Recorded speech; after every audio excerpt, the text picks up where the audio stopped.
হরে Krishna. Mayapur Nitai Gour kitchen থেকে সবাইকে স্বাগতম। আপনারা কেমন আছেন? আশা করি ভগবানের কৃপায় ভালোই আছেন। আজকে আমি গৌনিতার জন্য কী কী রান্না করেছি সেটাই আপনাদের সাথে শেয়ার করছি। চলুন দেখে নিই কী কী রান্না করেছি। এখানে ভগবানের ভোগের জন্য অন্নটা বেড়ে নিয়েছি। আর এখানে থানকুনি পাতা, এই যে আপনারা হয়তো অনেকেই চিনতে পারেন, থানকুনি পাতা বাটা করেছি। ধনে পাতা দিয়ে থানকুনি পাতা বাটা, এটা আমি ভগবানের ভোগের প্লেটে দিয়ে দিচ্ছি। আর এখানে একটু আলুর চোখা করে নিয়েছি, এই যে টমেটো দিয়ে আলুর চোখা।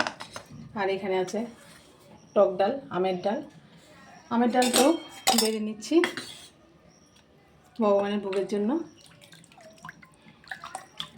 এই গরমে আমের ডালটাই খুব ভালো লাগে, তার জন্য এই গরমের জন্য প্রতিদিন আমি আমের ডালটাই ভগবানের জন্য রান্না করি।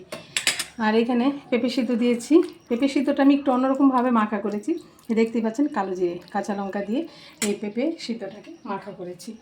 সিদ্ধ করে মেখে তারপর কড়ার মধ্যে কালো জিরে, একটু কাঁচা লঙ্কা, একটা শুকনো লঙ্কা দিয়ে সুন্দর করে মাখা করেছি। এটাও ভগবানের জন্য বেড়ে নিয়েছি। আর এখানে করেছি চাল কুমড়ো।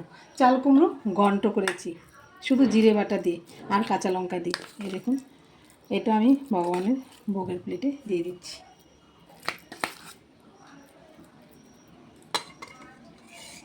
আর এখন এখানে একটু ফল রয়ে গেছে, আম, মালটা, আর এখানে একটু শসা বানিয়ে নিয়েছি।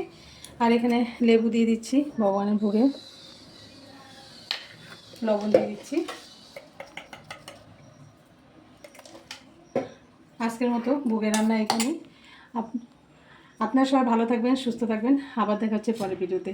আর এই রান্নাগুলির মধ্যে যদি কোনো আইটেম আপনাদের পছন্দ হয় অবশ্যই আমাকে কমেন্ট করে জানাবেন, তাহলে আমি চেষ্টা করব ওই ভিডিওটা আপনাদের সাথে শেয়ার করার জন্য।